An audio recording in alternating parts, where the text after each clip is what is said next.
Hi, my name's Harold Gutman. I cover North Carolina. I'm here with Steve Wiseman, who covers Duke, and welcome to our game.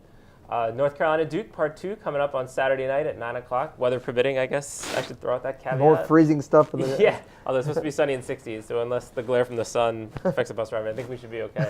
Saturday night at 9 o'clock. But before we get to that, it's kind of an interesting dynamic with North Carolina Duke coming up.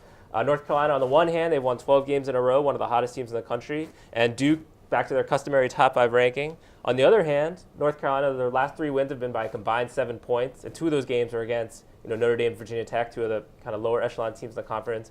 And Duke just suffered a pretty shocking loss Wednesday night at Wake Forest. Now, obviously, UNC lost there, NC State lost there, but I think Duke's not accustomed to losing it in Winston-Salem. Steve, you were there. What happened? Yeah, especially when they have a 7-point lead with about 5 minutes to go, and Wake Forest goes on a 17-0 run, which these are things we've seen from Duke this year. Earlier, Clemson, they had a 9-point lead in the second half. Notre Dame, they had a 10-point lead in the second half, and they let them get away, and they lost them. And we thought they'd gotten by that, and they hadn't really done that for a while. The Carolina game, again, they had a lead in the second half, and they got away from them, so I guess maybe they didn't. But against a team like Wake Forest, it really shouldn't happen. And it came down again to they didn't play collective team defense, which is the way they have to play because they don't have a rim protector in there. They got in some foul trouble. Marshall Plumlee gave him some minutes. He got in foul trouble. Rodney Hood was in foul trouble. And once Wake Forest got on a roll, Duke could not answer them offensively to try to break that momentum. Rasheed Suleiman had a 3-ball rattle out from the corner with about 4 minutes to go. That would have been a big basket, and it just rattled out. And they couldn't score. They turned the ball over. So it kind of raised the ugly specter of some things that we thought Duke had gotten past. And here it is March, and they're not supposed to lose games like this, so they have a short amount of time here to get it fixed. Yeah, no, looking forward. Obviously, UNC won the first game at the Smith Center.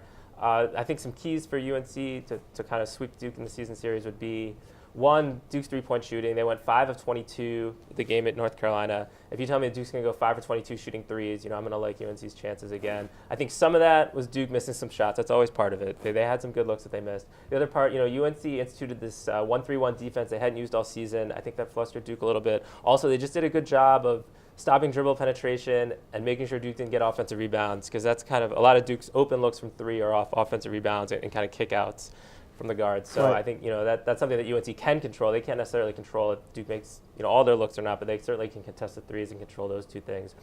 Other key for North Carolina, again going back to the first game, they out-rebounded Duke 43-30. Obviously Duke has the edge on the perimeter. UNC's got to counter that with their edge, with their size inside, and they have to be strong on the backboards. So those 2 keys, Duke's threes and controlling the paint for UNC. How about for Duke?